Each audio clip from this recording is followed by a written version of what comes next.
की सरकार के नारे लगाती रहती है, विकास के दावे करती वहाँ आज अगर हम बल्लभगढ़ विधानसभा में देखें तो Bharatiya Janata party versus Bharatiya Janata party, उसका दंड जनता भोग रही है। स्पष्ट तौर पर लड़ाई की है और जनता को मोहरा बनाकर अपने अपने सपोर्टर्स के माध्यम से जनता को बरगलाया जा रहा है। नमस्कार, मैं दीपा और आप देख रहे हैं रिपोर्टर्स इंडिया वन। फिलहाल हम पहुंचे हैं नगर निगम दफ्तर बीके चौक पर और हमारे साथ हैं बल्लभगढ़ पूर्व विधानसभा प्रत्याशी पराग शर्मा जी। और शहर में 2 दिनों से नगर निगम कर्मचारियों की हड़ताल है, आज दूसरा दिन है और जानेंगे पराग शर्मा जी से, बात करेंगे, चर्चा करेंगे इस मामले को कैसे देखती हैं। ट्रिपल इंजन की सरकार के नारे लगाती रहती है, झूठे विकास के दावे करती रहती है।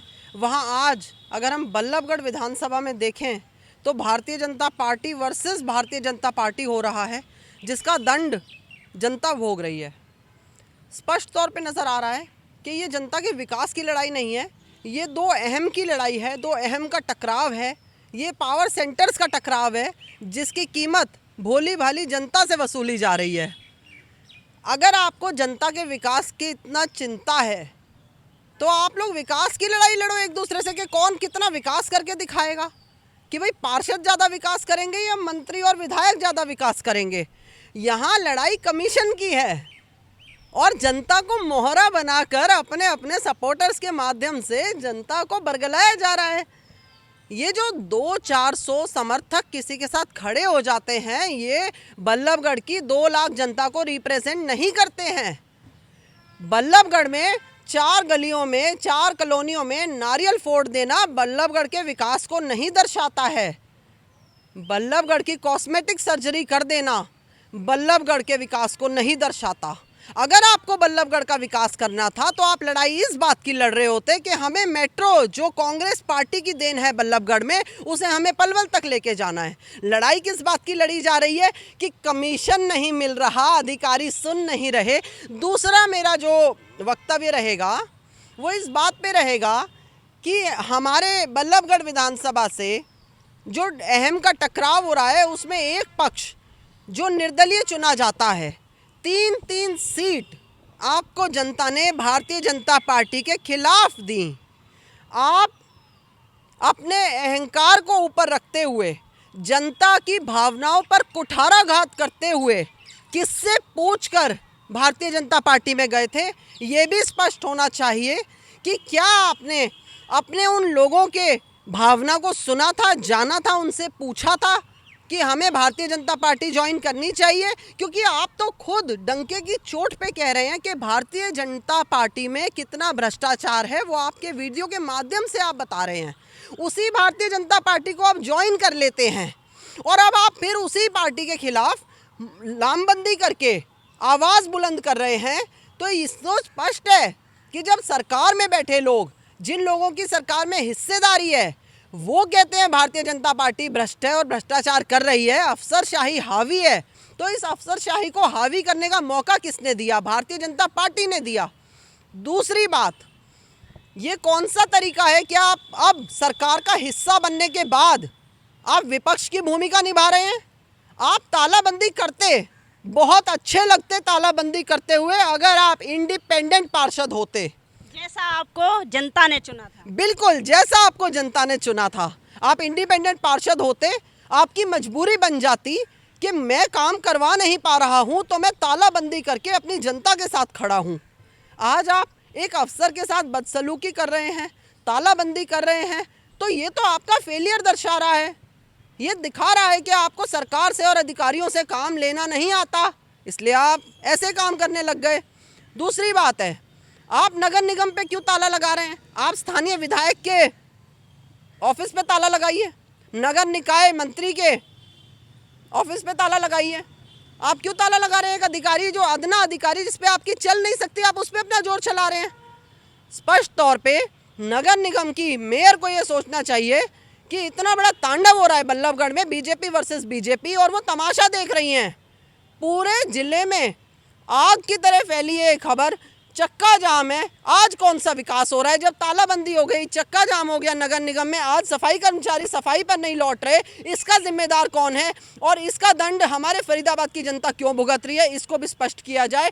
दोनों पक्षों द्वारा जो भारतीय जनता पार्टी के लोग बल्लभगढ़ में लड़ाई कर रहे हैं सत्ता में होते हुए, अगर ये काम विपक्ष कर रहा होता समझ में आता। ये काम वो लोग कर रहे हैं जिनके पास सत्ता है, ताकत है और सिस्टम है। मतलब आप कहना चाहती हैं कि बंदर बाट जो हो रहा है उसमें जिसे हिस्सा नहीं मिल रहा वो हंगामा काट रहे हैं। देखिए, पूरी तरीके से स्पष्ट है कि जो लोग अपना काला धन चुनावों में लगाते हैं, फिर उसकी वसूली करने के लिए भी तो आपको सत्ता का सहारा चाहिए होता है। अब आपको सत्ता में कमीशन नहीं मिलेगा तो आप अधिकारियों के पीछे पड़ेंगे। अधिकारी किसका है लगेगा, किसको कमीशन मिलेगा, सारी लड़ाई ही इस बात की है। आप लड़ाई इस बात पे क्यों नहीं करते कि गरीब आदमी अपनी प्रॉपर्टी आईडी देने के लिए, करवाने के लिए रिश्वत दे रहा है, उसको रिश्वत देने पे मजबूर किया जा रहा है। आप इस बात पे क्यों नहीं लड़ाई करते कि राशन कार्ड नहीं बन रहे? आप इस बात पे क्यों नहीं लड़ाई करते सिलेंडर नहीं मिल रहा? अरे कॉलोनी के आधे लोग स्थानीय विधायक के पास जाते हैं कि आप पाइपलाइन मत करवाओ, पहले आप लेवल ऊंचा करवाओ। आधे लोग इस बात पे जाते हैं कि जी रोड नहीं बनने दिया जा रहा। तो ये जो तमाशा करके दिखाया जा रहा है ना अपने अपने समर्थकों के द्वारा, ये पूरी तरीके से बल्लभगढ़ की जनता के साथ एक धोखा है, एक आई वॉश है, जिसका भुगतान भी इन्हीं लोगों को करना पड़ेगा आने वाले समय में, क्योंकि जनता इनके मंसूबों को समझ चुकी है। आप ये बता दीजिए कि जब ज़मीनें डी नोटिफाई होती हैं तो जो नफ़ा हो वो तो हमारा होगा, नुकसान वो जनता करेगी, जनता भुगते। ये कहाँ का न्याय है? आप लोग सरकार में रहकर अगर सरकार के खिलाफ आवाज़ उठा रहे हो तो ये आपकी ईमानदारी का प्रतीक नहीं है, ये इस बात का प्रतीक है कि आपको काम नहीं कराना आता और आपको कमीशन नहीं मिल रहे उन अधिकारियों द्वारा। पराग जी, एक और बड़ा सवाल करना चाहूँगी, आप अधिवक्ता भी हैं। एक सरकारी अधिकारी को उसके दफ्तर से निकालना और उसके दफ्तर पर ताला जड़ देना, मतलब मामला संगीन ही माना जाएगा। देखिए, मैं पूरी तरीके से इस बात का विरोध करती हूँ। ये बहुत ही गलत कंडक्ट अख्तियार किया गया है। आपको काम करवाना आना चाहिए। आप जिन मंत्रियों के संपर्क में हैं सरकार में आकर, आप उन मंत्रियों से बोलिए काम करवाइए। वो विभागीय मंत्री हैं, उनके पास पावर है, ताकत है। आपके पास बड़े से बड़े अफसर हैं नगर निगम में, आप उनके पास चिट्ठी लिखिए, लिखित में कंप्लेंट दीजिए, जो भी आपके ग्रीवेंस हैं उनको सुना जाएगा। नहीं सुना जाता, आपके पास तमाम लीगल रास्ते अख्तियार करने के लिए। ये कौन सा तरीका है? आपने ताला लगा दिया। अगर मैं फिर वही बात दोहराऊंगी, आप ताला लगा रहे हैं तो आप विपक्ष की भूमिका निभा रहे हैं। आइए विपक्ष में आइए, हम आपको मजबूती देंगे, हम आपके साथ और कंधे से कंधा मिला के बताएंगे कि विकास के लिए लड़ाई कैसे लड़ी जाती है। लेकिन ये तरीका ठीक नहीं है। आपने ताला लगा के अपने समर्थकों तक ये दिखा दिया कि हम 10, 20, 40 लोग लेके ताला लगा सकते हैं। आप काम करवा के दिखाइए। आपको अभी काम करके दिखाना है, क्योंकि आप जनता के बीच में जो निर्दलीय चुने गए थे, उसके बाद आपने भारतीय जनता पार्टी ज्वाइन करी है, तो वहाँ पे आपने उनके ऊपर छीटाकशी करने के लिए ज्वाइन करी है या जनता का विकास कराने के लिए जनहित में ज्वाइन करी है? इसको प्लीज़ आप क्लियर करेंगे।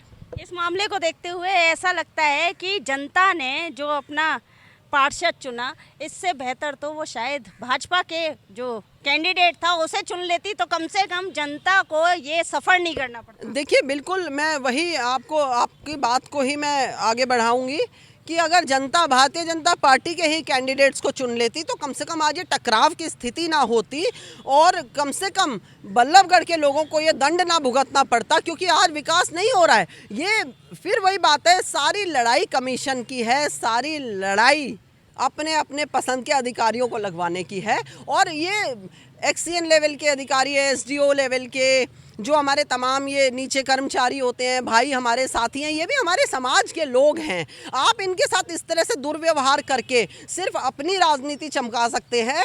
आप किसी का भला नहीं कर रहे, जनता सब जानती है और बल्लभगढ़ के लोग देख रहे हैं। 500,000 लोग इकट्ठे कर लेने से आप 2.5 लाख लोगों के हितैषी नहीं बन जाते। तो आपने देखा कि जनता ने, जो जनता प्रतिनिधि चुनती है वो काम करने के लिए चुनती है। जनता को मतलब होता है कि उसके काम सुचारू रूप से होते रहें, लेकिन काम करने की बजाय अगर ताला जड़ दिया जाता है तो कहीं ना कहीं रोष होता है। और जो समाज के प्रबुद्ध लोग हैं वो इस जो हरकत हुई है इसको किसी भी तरीके से जायज़ नहीं ठहरा रहे हैं। बने रहिए हमारे साथ। ऐसी अन्य महत्वपूर्ण चर्चाओं के लिए बहुत बहुत धन्यवाद।